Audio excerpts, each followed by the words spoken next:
All glory to Sri Guru and Sri Gauranga, all glory to Srila Prabhupada. Namo Om Vishnu Padaya Krishna Prashtaya Bhutale Shrimate Bhaktivedanta Swami Niti Namane Namaste Saraswata Deve Gauravani Pracharane Nirvishesha Shunyavadi Paschatya Tarane Sri Krishna Chaitanya Prabhu Nityananda Sri Advaita Gadadhar Shivasri Gaur Bhaktivinoda Hare Krishna, Krishna Krishna, Hare Hare, Hare Rama, Rama Rama, Hare Hare. In the first 6 chapters of Bhagavad-gita, Krishna has given a very general idea of what Arjuna is to do. Mainly, he is first of all presented jnana, that is, you're not the material body, but you're the soul, so that Arjuna would not be grieving for killing anybody. And then secondly, he presented karma yoga so that Arjuna would do his duties and fight as a soldier without incurring any sin. So that takes place in chapter 2. And then in chapter 3, he continues with the idea of karma yoga, but he refines that a little bit by saying it should be without desire. You have a right to perform your duty, but you're not entitled to enjoy the results of the work. So this is what we call nishkama karma yoga, or performing prescribed duties, but without attempting to get things like svargaloka out of it, material enjoyment. Rather, instead of trying to enjoy for the self, the idea is to aim for understanding Atma through those activities. And additionally, Krishna indicated that you also have to worship Vishnu in the whole process of doing sacrifices, etc. So Krishna has also included within karma yoga the idea of ultimately aiming for jnana and also worship of Krishna. And then in chapter 4, which is called Jnana Yoga, the chapter is called Jnana Yoga, there Krishna emphasizes jnana, but again he brings up the idea that I appear in this material world to eradicate adharma and to support dharma, and I appear again and again, yuga after yuga. So there is also some personalism introduced in chapter 4. And chapter 5, there's a lot of, we can say, impersonal Brahman mentioned there in chapter 5. But the idea there is to explain how karma yoga and jnana yoga go together and ultimately lead to bhakti. And then in chapter 6, Krishna also introduces not only the idea of karma and jnana having the same goal, but then he introduces the process of yoga, Astanga yoga. That's chapter 6. But then at the end of chapter 6, Krishna says that superior to tapasya, superior to karma yoga, superior to Astanga yoga, jnana yoga, superior to Astanga yoga is bhakti. So that's where chapter 6 ends. So in chapter 7, for 6 chapters, then Krishna emphasizes the process of bhakti yoga. Previously there is indications of bhakti yoga, but he doesn't explain it in detail. He says everything has to be connected to bhakti, but he doesn't go into too much detail, and he doesn't describe who is Supreme Lord, Bhagavan, etc. So from chapter 7 onwards, for 6 chapters, we get a more complete explanation of bhakti yoga and who is the object of worship of bhakti yoga, that is Krishna, or Supreme Lord. So these chapters, we would say, the central portion of the Bhagavad-gita, because they explain bhakti yoga.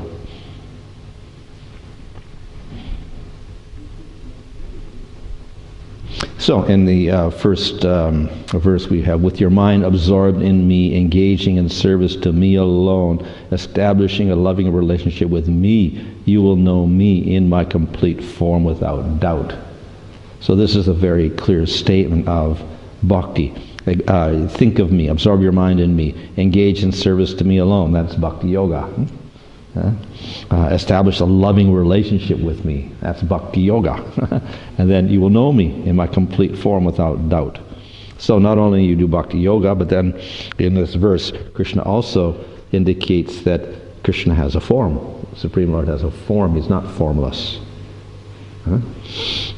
So this one statement itself is a very clear indication of the whole purport of the Bhagavad-gita ultimately, because in the previous end of the last chapter, chapter 6, he says, finally you should perform bhakti yoga. And then with this statement, right following after that, we get this process of bhakti yoga emphasized.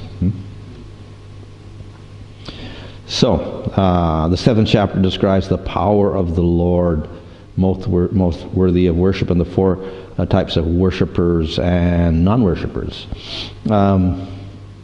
In order to do bhakti, generally we have to understand the position of the Lord. And this we technically call sambandha jnana. So jnana is necessary, or knowledge is necessary for us to do bhakti. But this is different from the impersonal jnana.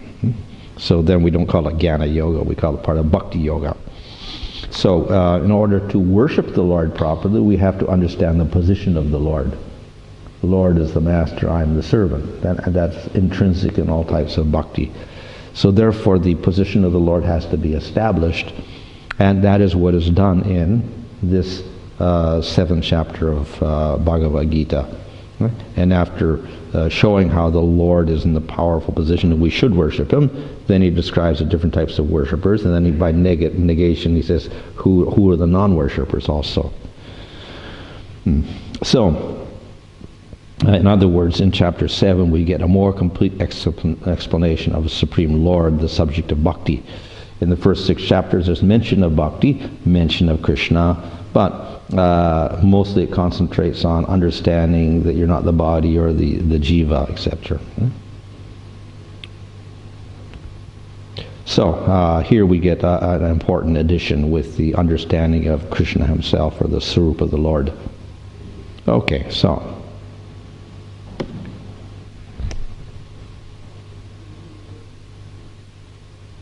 so as I mentioned at the end of the last chapter, I consider he who worships me with faith, with mind attached to me, to be greater than all types of yogis. So he's talking about worship of me, worship me. So who's me? Who is that Krishna who's speaking? And so that is what is answered in this chapter. Just to expand that first verse a little bit.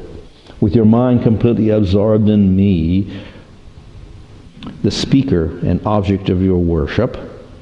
In other words, absorb your mind in me, that means Krishna, who is the speaker and who should be worshipped by Arjuna.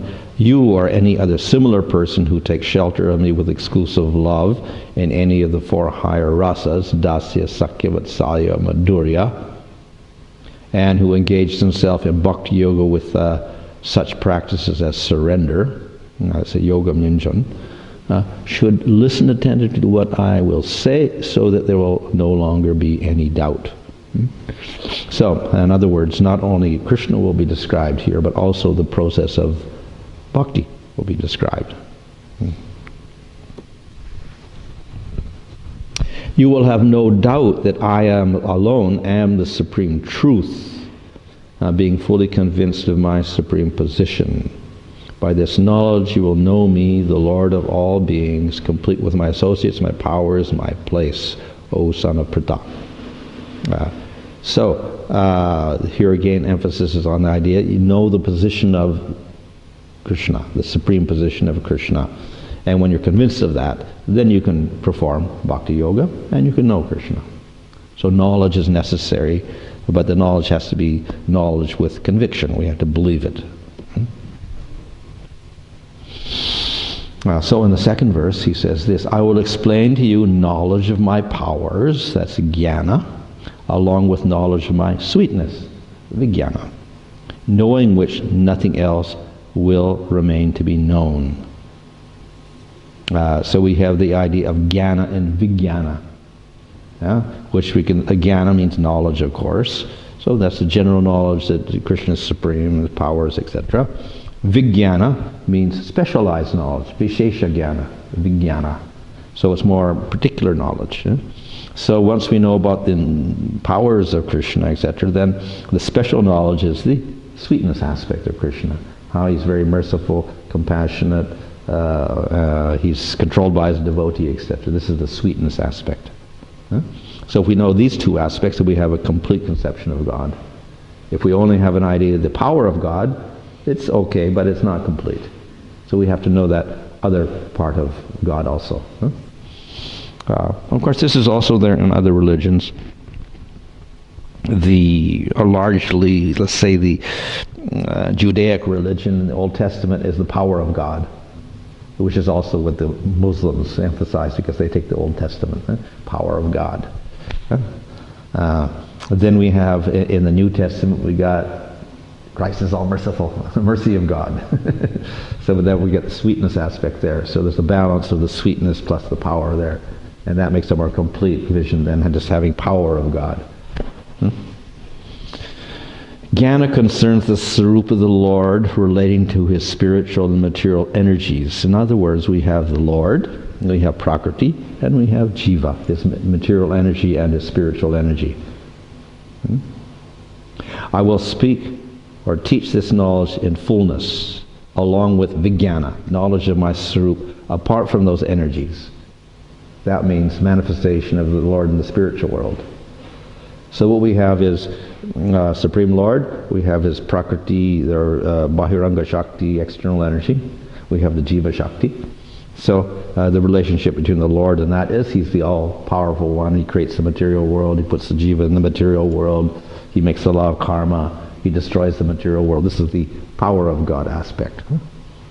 But then apart from that, the Lord manifests the whole spiritual world. And there is activities of the Lord not involving creation and destruction, etc. These are eternal pastimes with the devotees. So that's the sweetness aspect. That's the Vijnana aspect. So the Lord has these two aspects, power to create material world, etc. The other is to associate with the devotees in the spiritual world, done through the internal energy, or the Antaranga Shakti. So, therefore, if we know the internal energy, external energy, Jiva Shakti, Supreme Lord, this is complete knowledge. Vijnana Bhagavad always has realized knowledge. Yeah. Jnana means knowledge, and Vijnana means the realization of that knowledge by practical application. Is it a different concept here? Yeah, the little slightly different. This is Baladev's interpretation here, what he explains in his commentary. So, as I said, Vijnana can mean many things because it means Vishesha, which means special. So we have knowledge and special knowledge, so we can take that in many ways. So we can take it as knowledge and then realization of knowledge, and special knowledge. We actually experience it. Or you can take it as one aspect of knowledge and a little more detailed knowledge, like this. So in this case, he takes the one as the power aspect and the sweetness aspect. Both are aspects of Supreme Lord. Of which the general one, we have to have the general idea first. We have to know that the Lord is supreme, first of all. Then we can go on to the other aspects of the sweetness. So that's called the Vishesha Jnana, or the Vijnana.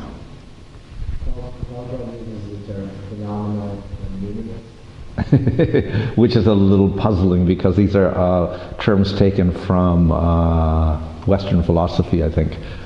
Phenomenal, I think, means the material knowledge. That's the material aspect, the Bahiranga Shakti, more or less. And numinal is more of the spiritual aspect, as far as I think he's taking it there in that context.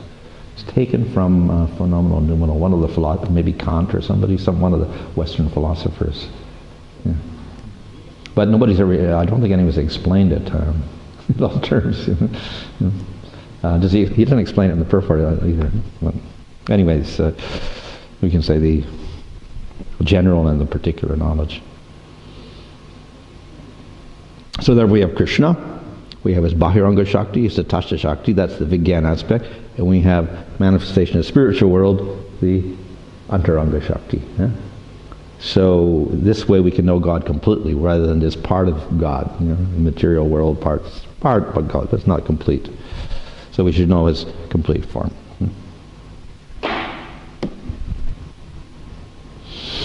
Among thousands of men, some attain success in their endeavors. Among those who attain success, hardly anyone knows me in truth. So many people who strive for goals mentioned in the scriptures, becoming liberated after realizing their Atma as a minute conscious particle, and after realizing Paramatma, my expansion, measuring one pradesh. That means that scripture has many processes. We have the Karma Yoga and Karma Kanda, which is the lower process. Then we have the Jnana Kanda, where we realize Atma. And sometimes there's realization of Paramatma there. So we can get that far, and then we have a realization of Atma and Paramatma. But to go further and know Bhagavan, that is higher realization.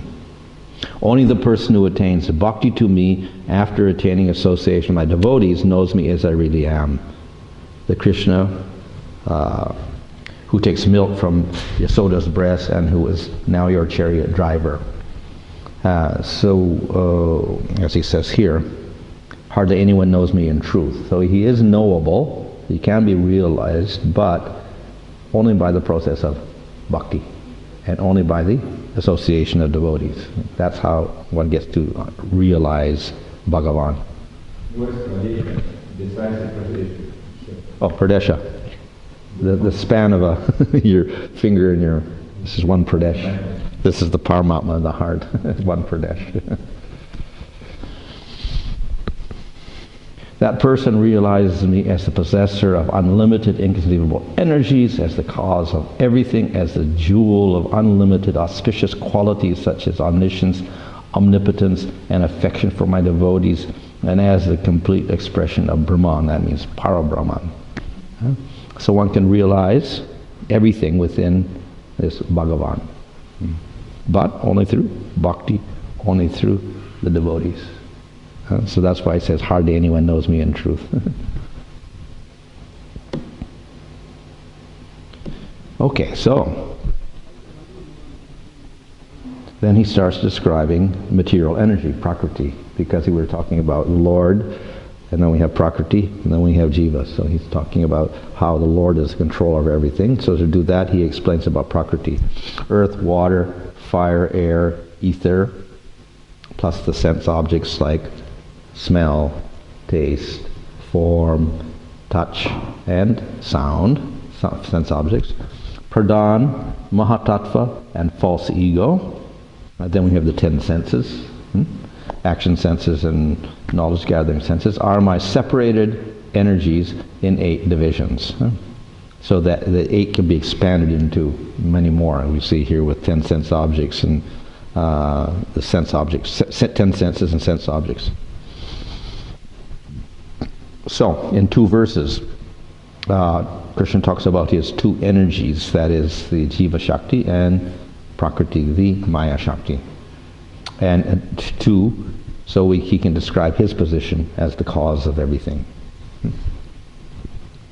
So, Prakriti is divided into 24 parts. Know that this Prakriti divided into 8 parts composed of earth and other elements is mine, including the 5 senses and 11 senses, sense objects, and 11 senses with the 5 gross elements and other elements mentioned in the verse will bring the total to 24 elements. So this is a common figure which is mentioned in not only Bhagavad-gita or Bhagavatam, also in Sankhya philosophy and even Nyaya philosophy. They all more or less accept these divisions of Prakriti. So this is a common base for most philosophical systems in India. So in this way, Prakriti, through the stimulation of Mahavishnu by his will, injecting the jiva, evolves Prakriti into all these different elements.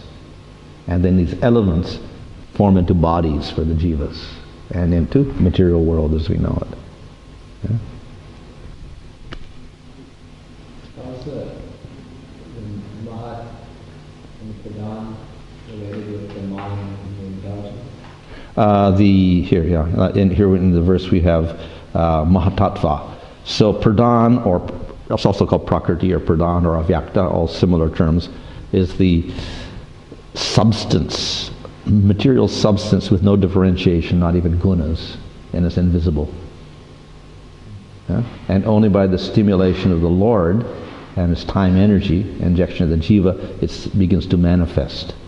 So its first manifestation is called Mahatattva, in which the jiva is there, and it's described as a manifestation of like a big golden egg. It's glowing. It's a glowing light, like a huge sphere of light, with the jivas in prakriti.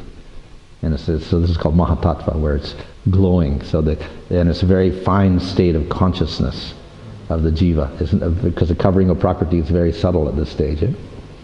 So this is called the sattvic manifestation. Then it starts, because of that stimulation into sattva, it starts degrading, it goes into rajas, then it goes into tamas. And then we get the false ego, the ahankara manifesting. This is the tamagun manifestation. And then from tamagun manifestation of false ego, then we start getting mind out of the sattvagun portion of tamagun. We get the senses from the rajagun portion, and we get the gross material elements from the tamagun portion of ahankara. So they all come out of the ahankara after the mahatattva. So it goes pradhan, mahatattva, false ego. That divides up into three parts. Sattva, rajas, tamas. From the sattva portion we get the mind, and then out of the rajasic portion we get the senses, and out of the tamasic portion we get the gross material elements. The Lord will create all these ingredients. He doesn't directly make anybody or anything. He does it through Brahma. Yeah. In fact, he doesn't even do this. He just says, let it happen, and he injects the jivas in there, and then suddenly it all starts evolving into all these things. And then these things form into universes, with the layers of the universe, the earth layer and all that. And inside that, and then the Lord enters as Garbhodakshaya Vishnu, and Brahma springs from his navel. And then Brahma starts creating planetary systems from Patala up to Sattva, and then he makes all the bodies for the living entities with all the senses and everything. Here we see the senses and everything. So all these combine in the bodies of the jivas. So you can say he's the motivator. He's the indirect cause of everything, and and then Brahma's the sub-creator within the material universe. So this is the Prakriti aspect. We had this idea here. Where is it? Yeah, here. The Bahiranga Shakti. And then we have... And then we get the spiritual energy, the Tatastha Shakti. This is my inferior energy, but understand that's the Prakriti, but understand my superior energy, which is different from the inferior energy. This is the jivas who employ the inferior energy for their enjoyment. So that's the jivas in Prakriti. They try to enjoy that Prakriti. Know that the jiva is my Prakriti as well. That's the superior Prakriti. Inferior Prakriti is pradhan and all that. Superior Prakriti is jiva, since it is conscious and the enjoyer of the inferior Prakriti. So it's superior because it's conscious. And pradhan and all that matter is not conscious. So it's superior, and it enjoys the inferior Prakriti. The jiva could exploit material energy for its purpose, so it's superior in that sense. Prakriti, is that all pervading the universe? We can say it's unmanifest. So we can say that our body, we got Prakriti in our body, but we don't even know it's there because you can't see it. So it's like all pervasive, And then it also manifests as Mahatattva and as Ahankara and all the specific elements as well. So Anadi, is that manifest material energy? Anadi? Anadi means without beginning. So Prakriti has no beginning. There's no birth of Prakriti. It's always there. And then it transforms into all the material world. Prakriti is still sitting there. And part of it transforms into all the material universes. Then they all dissolve and they go back into the Prakriti again. And they all sit there with Mahavishnu afterwards in sleeping state. The scientists talk about dark matter, dark energy. Would we call that Prakriti? We say not only Prakriti, but even these elements here. Most of them we can't even see the elements. They say it's invisible. Yeah. But even these elements, even the gross elements, we can't really see them. We see the combination of the gross elements combine, and the 5 elements combine in certain proportions, and then we can see them. They become visible elements. But when they're in their pure form, we can't even see the ether or the fire or the water in their pure form. So that's like what 97% of the universe or something is black matter, which means probably all this matter here, the senses and the sense objects and the matter in its pure form. Plus, of course, we get all the subtle elements like mind and false ego, etc., and ultimately Prakriti. So that's the missing matter of the universe that they don't know about. Well, it's just on the topic of Prakriti. With the Mahatattva and the Pradhan, in the Bhagavad-gita, Srila Prabhupada sometimes seems to be somewhat kind of fluid with his explanation of what it is, whereas we see in the Brahma Samhita, where it seems to be a little bit more clear. Yeah. I wonder if you could give me a bit. Yeah. Also in Bhagavatam, you'll see is quite clear in 3rd canto, where he explains about the evolution again. And here, of course, he just lists them kind of like here in the Pradhan, Mahatattva. He just kind of lists them like that. So Pradhan is the same as Prakriti. This is what Jiva Goswami will explain in the Paramatma Sandarbha. Pradhan, Prakriti, Avyakta, they all mean the same thing. Means unmanifest. Yeah, the unmanifest, yeah. This is the... after everything dissolves, the whole world dissolves, it all turns into Prakriti and it's invisible, nobody can see it or anything. It's the energy in its most primal form, which we can say that's the dark matter or something of the universe, or the universe before it explodes into the Big Bang or something. And when the time elements introduced, that becomes Mahatattva. The first manifestation is Mahatattva, when the jivas enter in it, and it enters the sattvic state. But is that because the time elements? Time element, the jiva, plus Prakriti, and the will glance of the Lord. And also the creation of the Ichha Shakti. Yeah, glance of the Lord, and he says, let it happen, and then it turns into a sattvic state, and then that's Mahatattva, very glowing, and almost like it's spiritual, because it's the jiva is conscious, and the Prakriti is so thin, or at that stage, that the jiva's consciousness is quite evident. And then when the different modes interact with the Mahatattva, then different things manifest. Yeah, well, the Mahatattva is sattvic mode. It goes into a rajasic state called sutra, and then it goes into a tamasic state called ahankara. When it goes into tamasic state, ahankara, then that divides up again into sattvic state as mind, and rajasic state as senses, and tamasic state as the gross material elements here. Yeah. So the tamasic goes into sattva rajatamas also. Yeah, anyway. the right-hand side is the gross elements there, and the middle is the senses, and the other side is the devatas and the mind on the sattvic side. Sattva, rajas, tamas. Yeah. So then we get the spiritual energy, that's the jiva, and without that jiva, Prakriti has no use for it. Prakriti is for the enjoyment of the jiva. So it's only when the jiva meets with Prakriti that it expands into the whole material world, and we get bodies for the jiva. Conscious Prakriti, this is that jiva, accepts this universe for its enjoyment with such activities as sleeping and eating, etc. Ya idam jagat daryate. So it's for the enjoyment of the jiva, the material world. And if jiva goes out of it, it all dissolves, it's useless.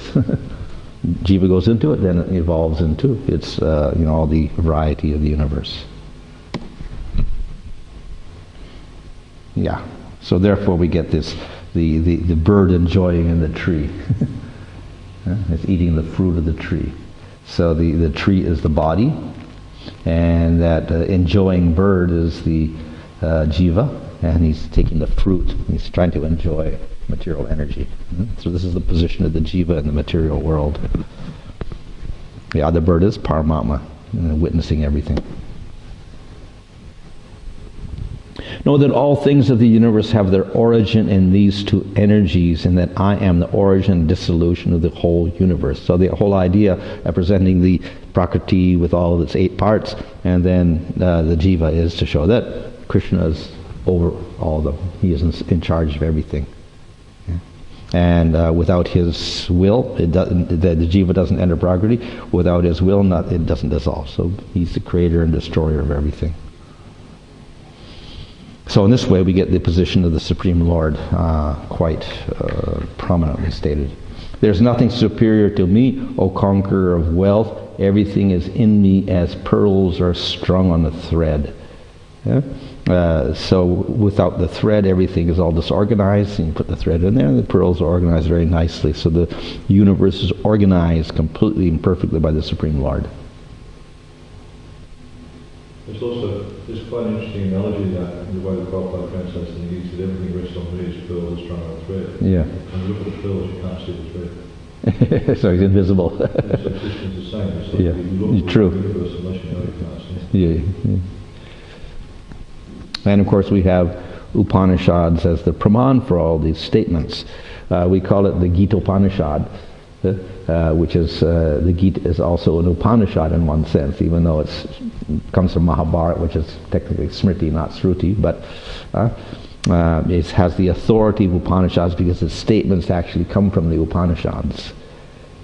So here we have a statement from the Svetasvatara Upanishad: there's nothing superior, nothing inferior, nothing smaller, nothing greater than the Lord. He is everything. And from the Vedanta Sutra, the writer of the Vedanta Sutra, Vyas, says, Tatanya pratisedat. His supremacy must be accepted because the text negating anything superior to him. So there's no possibility of anything superior to the Lord. And after this, then Krishna expands again to show his position is established above Prakriti and above Jiva. And then he goes on to show how he is the maintainer of everything in this universe by giving various examples, like I am the essence of water, etc. I am the taste of water, I am the radiance of the sun and moon and sun, I am the Omkara in all the Vedas, I am the sound in space, I am the manliness in men. So the essence of everything is ultimately the Supreme Lord. He pervades the whole universe. Again, power of the Supreme Lord. Okay. So actually this is what we call Vibhuti. This will be expanded in the 10th chapter, Vibhuti Yoga, where Krishna says, I am the Himalayas, mountains, or among mountains I am Meru, among the immovable objects I am the Himalayas, among animals I am the lion. This is called Vibhuti. So the Lord manifests his powers within things in this material world. That's called Vibhutis of the Lord. So this is similar here. We have a little bit of the Vibhutis explained in a few verses.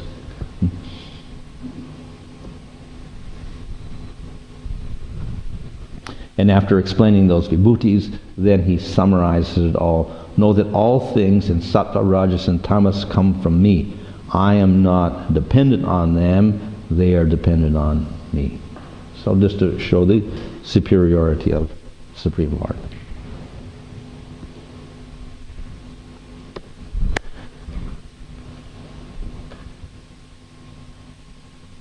So then we get a few verses to show the people who can't understand the Lord.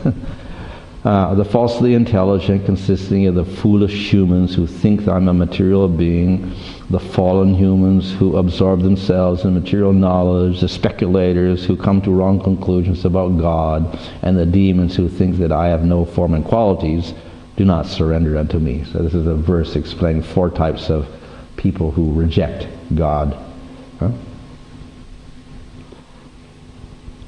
So one is those who think that God is a material being.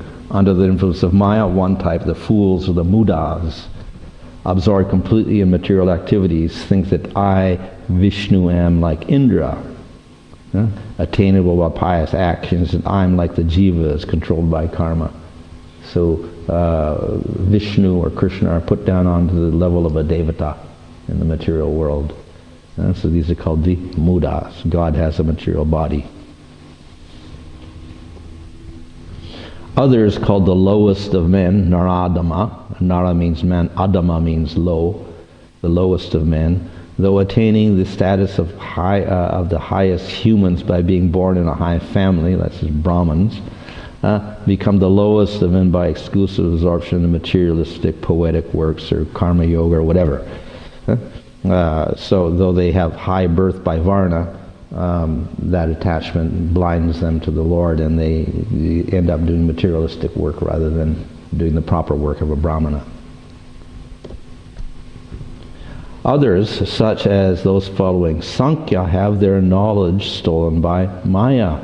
These persons, not surrendering to me, instead imagine that material Prakriti is the creator of everything and the bestower of liberation. They create hundreds of fraudulent illogical philosophies. So in these ones, they completely reject the idea of God. Sankhya philosophy has no God. It's only Jiva and Prakriti. No God at all. So of course there's many different philosophies. That's one of them. So they are those who have their knowledge stolen by illusion. And then we have the demons. Here Baladev equates the demons with the Mayavadis. Usually we think the demons is like Kamsa or something, and here he says the Mayavadis are the demons. Others take shelter demonic mentality and propose the theory of an entity which is consciousness itself, chinmatra, without qualities, form, activities, or thoughts, under the influence of Maya alone. So the whole idea of God becomes a consciousness without any form, qualities, and activities. So he calls these the demons. These are the asuras. This sounds pretty illogical, isn't it? Consciousness without any form, quality, or activities. Well, that's Shankar's philosophy, Mayavad. It's just consciousness, because in some Upanishads it will say, Brahman is consciousness, and Arupa, no form, Nirvishesha, no quality, etc. So because some Upanishadic statements say that, then he takes that literally as the ultimate form of the Lord.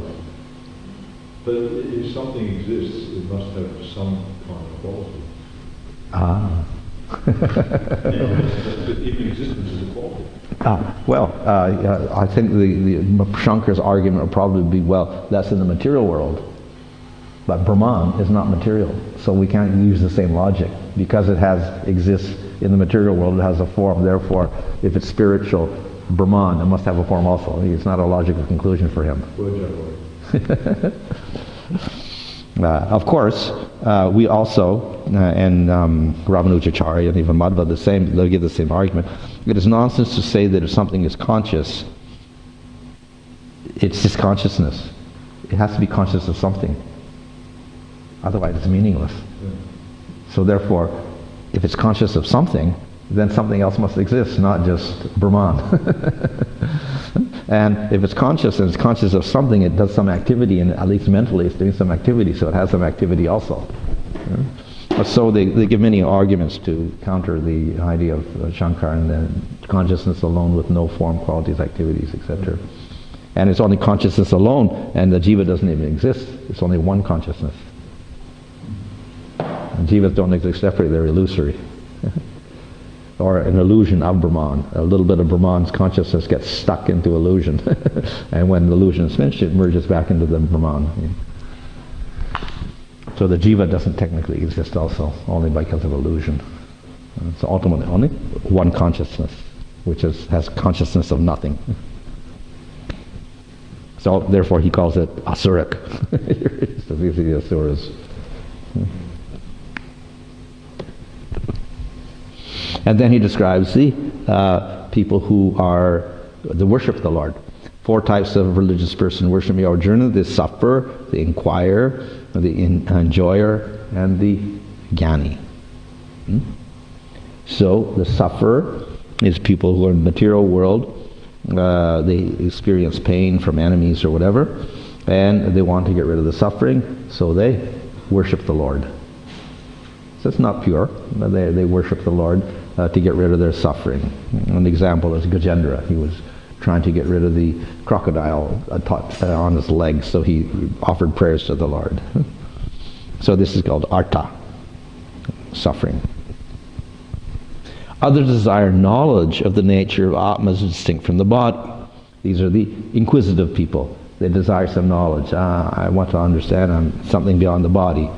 So Saunaka and the sages at Naimisaranya are considered to be examples of that. They're inquiring. Others desire wealth, such as a kingdom. Arti, desiring artha. And Dhruva was an example of that. He wanted a kingdom, therefore he worshipped the Lord. So these are two similar ones, getting rid of your afflictions and getting some wealth, more or less. So these are the grossly material ones. The Jnani already knows he is Atma, not the body, and he is a part of the Supreme Lord, or is Hamsa. And he knows Paramatma, the Lord, who is the shelter of the Jiva. Yeah? So this Jnani is not the impersonal Jnani, because he is worshipping the Lord. Yeah? So this is, we can say, a person who has knowledge of the Supreme Lord, and he worships him. So Sukadeva is a person like that. He acknowledges the Supreme Lord. So the first three are called Sakama, they have some desire. And the fourth one, the Jnani, is called Nishkama, without desire. So of these, then Krishna says the Jnani is the best, because the others have some desire. So it's not pure bhakti, in other words. Only the last one is the pure. So therefore, of the four, the Jnani, who is constantly engaged in thinking of me, who is practicing pure bhakti, is the best. This Jnani loves only me, and I love only him. So therefore, this is the pure bhakti. Having given up desires such as getting relief from suffering, getting wealth, or getting knowledge of Atma, he is serving me constantly. He is nitya yukta. The others engage in service as long as they attain their desires. The Jnani has unmotivated devotion only to me, eka bhakti. The others engage in devotion to me because I fulfill their desires.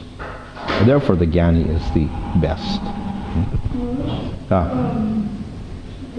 the Jnani practicing pure bhakti, so what's the difference between the Jnani here and the bhakti yogi? This is the bhakti yogi. This is pure bhakti. This Jnani is one who knows the Lord. So it's not like the impersonal Jnani at all. This is the one who knows the Lord and is worshipping with pure bhakti. Yeah.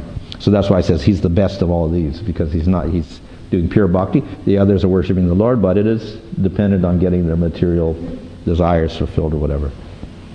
So that's a different use of the term. Yeah, Jnani. Yeah. It's not the derogatory sense that we usually speak of the Jnani as the impersonalist who is an offender to the Lord.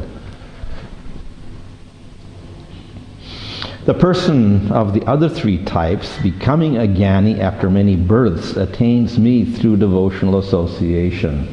So if the first three types, who are mixed bhaktas, get association with pure devotees, then they can also become pure devotees. That's what it means. Huh? He understands that Krishna, as everything, his mind is attached only to me. Such a person is very rare. So, again, he's emphasizing pure bhakti. These three being my devotees, so they're acceptable. Krishna says, I accept all four types. Why? Because at least they accept the Lord. So, but they have desires.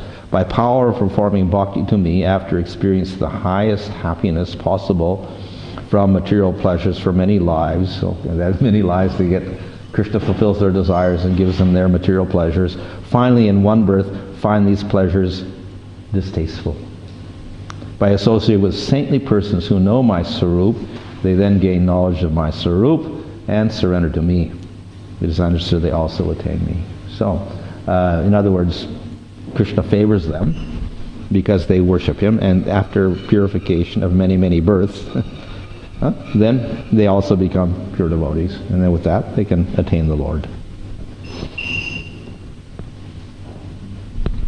Those who cannot attain the Lord, those who have become foolish because of their many desires, worship various devatas, adopting various rules under control of their individual desires. So now Krishna goes back and discusses the lesser people who don't worship the Lord. So he calls them foolish. And they worship devatas. So, previously, Krishna described those who worship the Lord but with material desires. Now he describes people who don't worship the Lord with material desires. They worship devatas instead, so they're more foolish.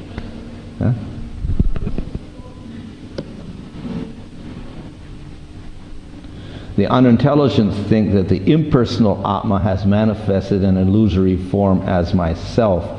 They do not know my transcendental existence with form and activities, which is eternal and most excellent.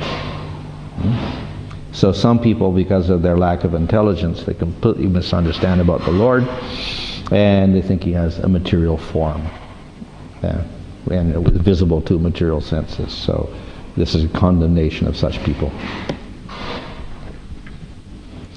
Being covered by my bewildering power of Maya, I am not visible to all these people. The foolish do not know me, who am without birth and unchanging in qualities.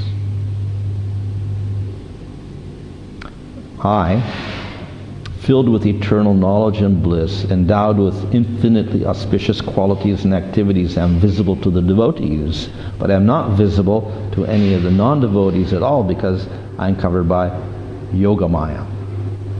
By Maya engaged in, which means yoga, bewildering those who oppose me. So it's a bewildering Maya, not the spiritual Maya here.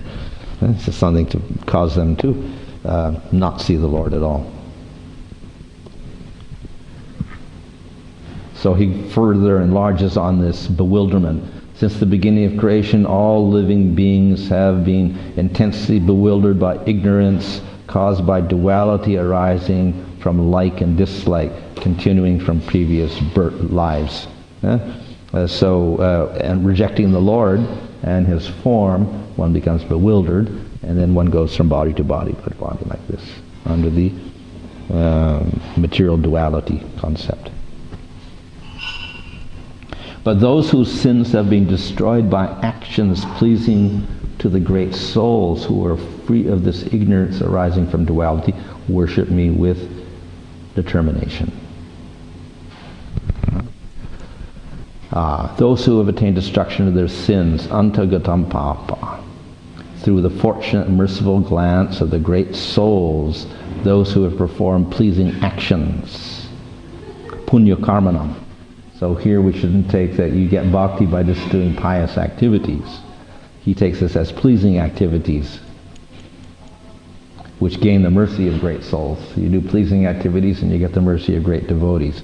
They worship me with steadiness, attained by association with the great souls, they being freed from the illusion of dualities, having attained true knowledge of me, worship me.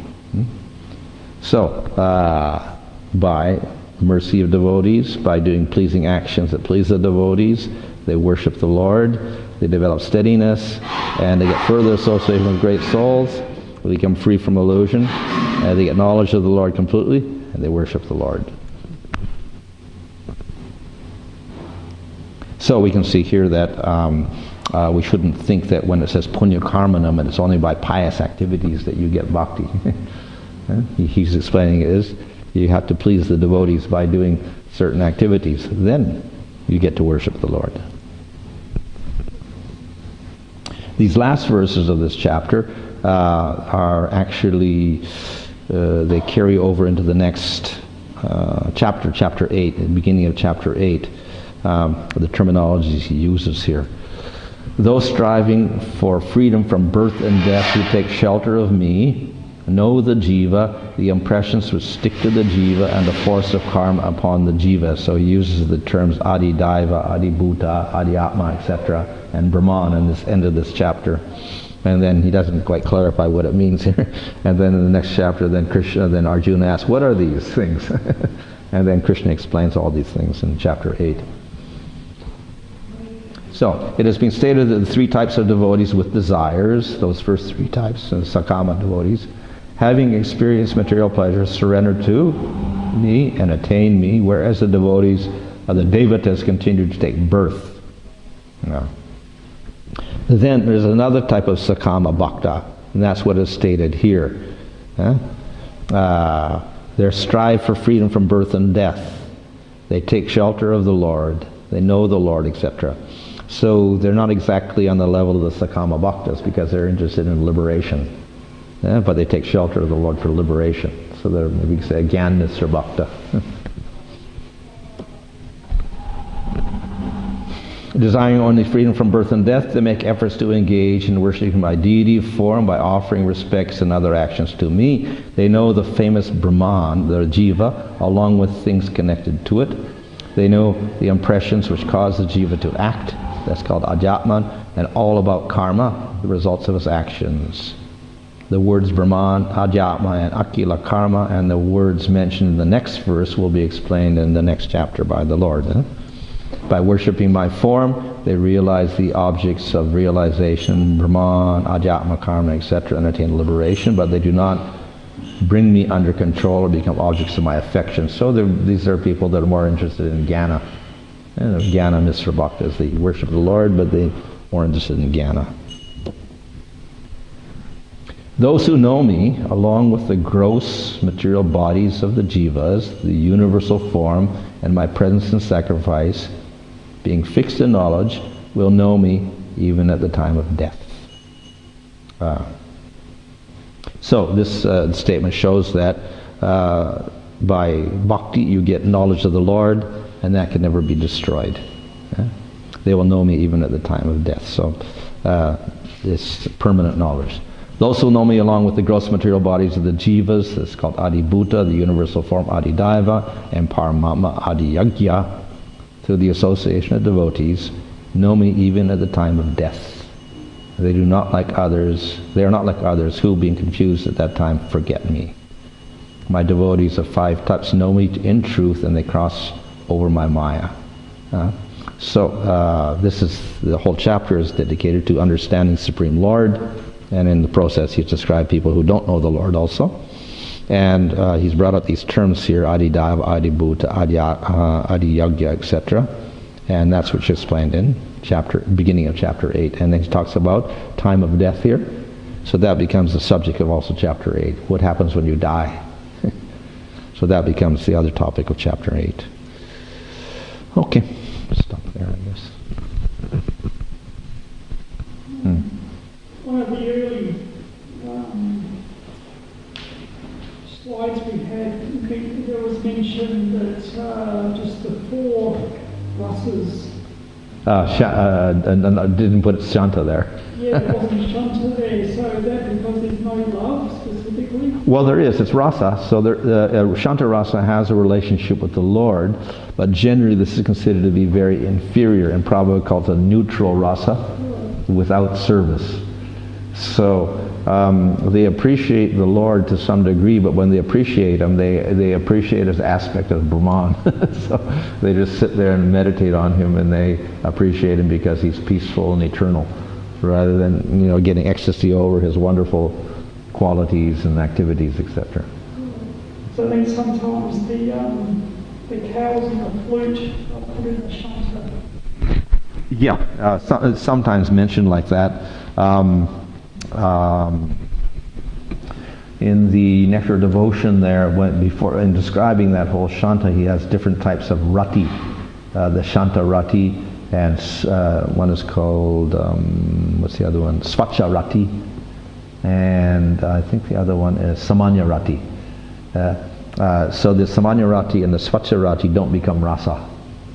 And it's only the Shanta rati becomes rasa, and that's what these certain sages who had jnana, they get that rasa, like the Kumaras, and then they experience Shanta rasa.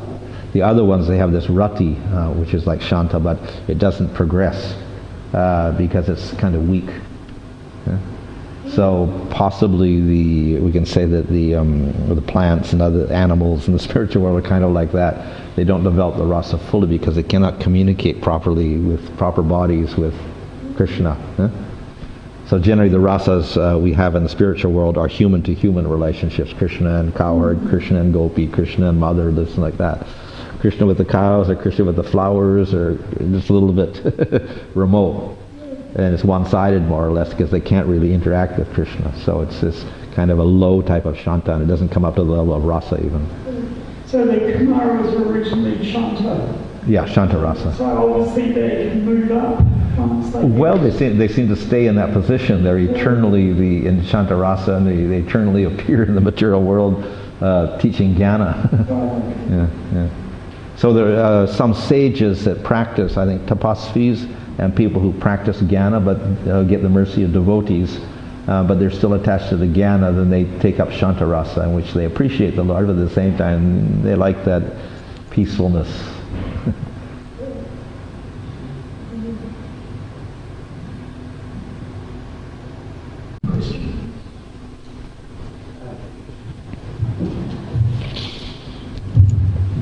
In terms of the jnana and vijnana, it doesn't seem like there's that much in reference to that. Well, the Vidyabhushana's commentary on that term, and the sweetness in this chapter, it doesn't seem like there's that much. Yeah. It seems like there's more. It's on the greatness. It's just on the greatness, more on the greatness. Yeah. Chapter 9, you'll get more of the sweetness aspect. Well, Krishna says, I'm in the heart, and I give you the intelligence by which you come to me. So he's getting more compassion is shown in those chapter 9. But here he's just establishing the position of the Lord as opposed to the jiva. It's more like sambandha gyan and things like that. And the greatness of the Lord and material to the jiva and material world and all this and that. Okay, fine. Okay. Hare Krishna.